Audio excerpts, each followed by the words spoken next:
मैं हूं अंकित अवस्थी और आप हैं मेरे साथ में इजराइल ईरान के इस वॉर में एक सबसे बड़े अपडेट के साथ। और अपडेट ये कि खमनेई के जाने के बाद जो सेकंड सबसे बड़े कमांडर कहे जाएं या फिर सुप्रीम लीडर के जाने के बाद जो इस समय ईरान को चला रहे थे, यानी कि सुप्रीम लीडर खमनेई के जाने के बाद जो ईरान में इस समय सिक्योरिटी नेशनल जो काउंसिल है उसके हेड को निशाना बनाया गया है, जिस पर $10 मिलियन का इनाम इजराइल ने रखा था। ईरान ने इसकी पुष्टि कर दी है। ये हैं लिरजानी जिनके मौत की खबर निकल कर आई है। आप इनके महत्व को इस तरह से समझ सकते हैं कि सुप्रीम लीडर के बाद एक तरफ रईसी जो कि राष्ट्रपति बैठे हैं, तो दूसरी तरफ लारिजानी बैठे हुए हैं। आप तस्वीरों में इनकी समानता देख सकते हैं और यह समझ सकते हैं कि राष्ट्रपति के तुल्य इनकी वैल्यू इनके कैडर सिस्टम में थी। सुप्रीम लीडर के बिल्कुल करीबी माने जाते थे। राइसी एक हेलीकॉप्टर दुर्घटना में मृत हुए और ये इजराइल के द्वारा मार दिए गए हैं। हाल ही में लारिजानी जनता के बीच में कुद्स दिवस के दिन सड़कों पर देखे गए थे।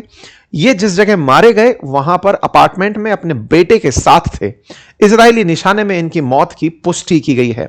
लारिजानी को इजराइल ने टारगेट किया है सिक्योरिटी चीफ मानते हुए कि खमनेई के जाने के बाद ईरान को पूरी तरह जो गाइडेंस दे रहे थे वो यही थे। इनके बारे में कहा यह जाता है कि ये ईरान में जो प्रोटेस्ट हुए थे कुछ दिनों पहले खमनेई के खिलाफ, जिन प्रोटेस्ट को दबाने के लिए ईरान में काफी ज्यादा एक्शन लिए गए थे और यह भी कहा गया था कि लगभग 30,000 से ज्यादा प्रोटेस्टर्स को मार दिया गया था। अमेरिका का क्लेम है कि 32,000 प्रोटेस्टर्स मार दिए गए थे अभी 2 महीने पहले, जिस पर अमेरिका ने कहा था कि हम आपको हेल्प भेज रहे हैं और अमेरिका हेल्प नहीं भेज पाया था। उन प्रोटेस्ट को दबाने वालों में प्रमुख चेहरा यही थे।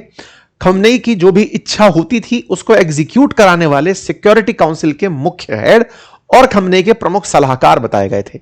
इन्हें इजराइल ने निशाना बनाया है। इनके साथ साथ बसीज फोर्सेस जो कि एक तरह से ईरान में मोरल पुलिसिंग करती थी। लोगों ने महिलाओं ने हिजाब लगाया है या नहीं लगाया है, सर ढका है या नहीं रखा है, सांस्कृतिक मूल्यों की पालना कर रहे हैं या नहीं, उसकी जो फोर्स थी बसीज फोर्स, उसके ब्रिगेडियर जनरल को भी निशाना बनाया गया और लगभग 300 लड़ाके जो बसीज फोर्सेस के थे उन्हें मारा गया है। ये हेडलाइंस फिलहाल ईरान और इजराइल युद्ध के अंदर बड़ी हेडलाइंस हैं। इनके मायने क्या होंगे आज के सेशन में उनका जिक्र करेंगे।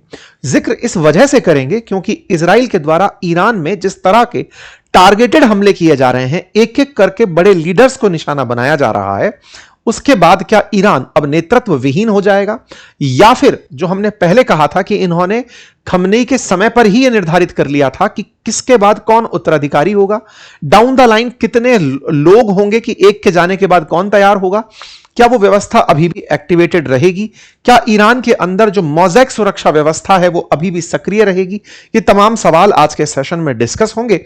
साथ ही साथ में चर्चा करेंगे कि अमेरिका इस पूरे युद्ध में इजराइल के साथ खड़ा तो है, लेकिन क्या इजराइल की कीमत पर पूरे पश्चिम को अलग थलग छोड़ देगा, यह बात जानने योग्य। हां, अपडेट यह है कि ईरान के सबसे प्रभावशाली व्यक्तियों में से एक सर्वोच्च राष्ट्रीय सुरक्षा परिषद के प्रमुख अली लारिजानी एयर स्ट्राइक में मारे गए हैं।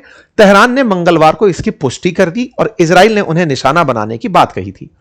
अली लारिजानी अपने बेटे और बॉडीगार्ड के साथ शहीद हुए। ये यहां की जो सिक्योरिटी नेशनल काउंसिल थी उसके हेड थे और वो लगातार यहीं से ही सारे काम ऑपरेट कर रहे थे।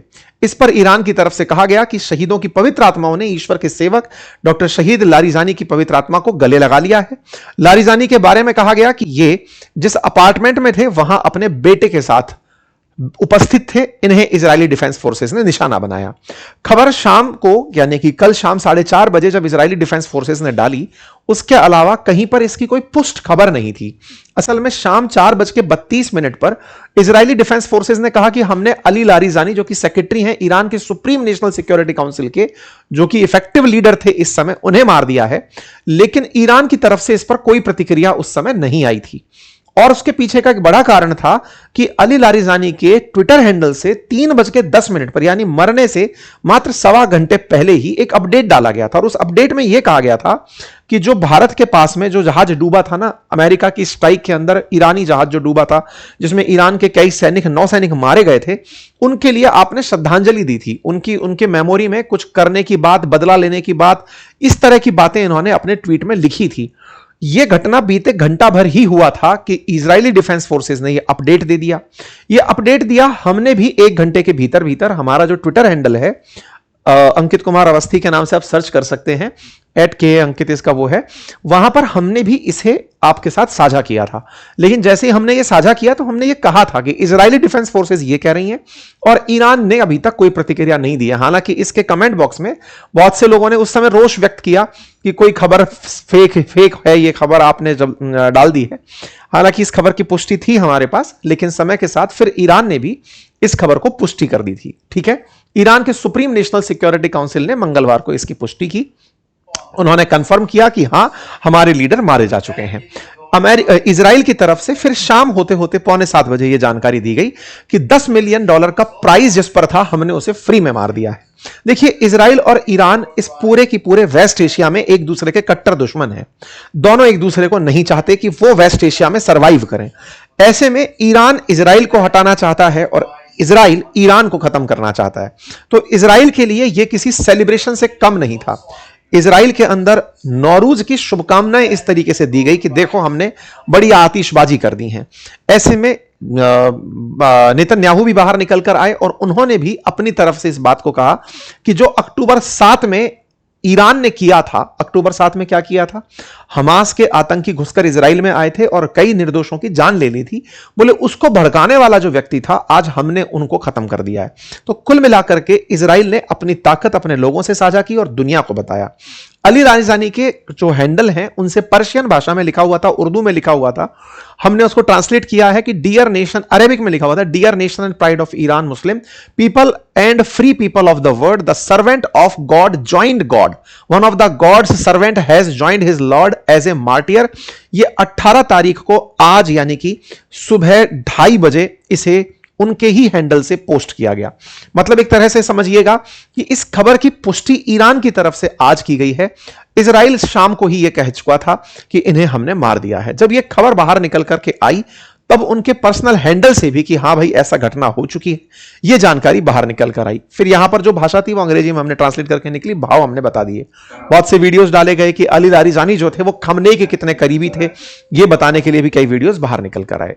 एक सबसे जरूरी बात और वो ये कि एक छोटा सा कार्य जो हम अक्सर आपसे रिक्वेस्ट करते हैं वो है चैनल को सब्सक्राइब करने का। मेरे प्यारे साथियों, जहां आप मुझे सुन रहे हैं उसके नीचे एक सब्सक्राइब का बटन दिया हुआ है, जिसे दबाने में कोई खर्च नहीं आता। आपका समय लगता है 2 सेकंड का, लेकिन आपकी ये 2 सेकंड की कीमत हमारे लिए हौसला बनती है। अगर आप इस छोटे से काम को करते हुए आगे बढ़े तो ये हमारे लिए बहुत ही सकारात्मक रहेगा, हमारे हौसले को बढ़ाएगा, हम आप तक और अच्छा काम लेकर पहुंचेंगे ये और सुनिश्चित करेगा। आइए आगे बढ़ते हैं। इसके बाद में इजराइल के खिलाफ ईरान ने अपनी मिसाइलें छोड़ना शुरू किया। ये 61वीं वेव है, यानी 61वीं बार ईरान ने अपनी तरफ से इजराइल पर मिसाइलों का अटैक किया। उसकी तस्वीरें निकल कर आई, इजराइल में हुए नुकसान की तस्वीरें निकल कर आई, इजराइल तक मिसाइलें पहुंची, इसके अपडेट बाहर निकल कर आए। इजराइल का एयर डिफेंस सिस्टम फेल हुआ, इसकी बातें निकल कर आई। असल में इजराइल का एयर डिफेंस सिस्टम 99.9% भी अगर एक्यूरेट हो और 0.1% भी इनएक्यूरेट हो तो भी 1000 मिसाइलें अगर आए तो शायद एक मिसाइल आकर गिरने के चांस बनेंगे।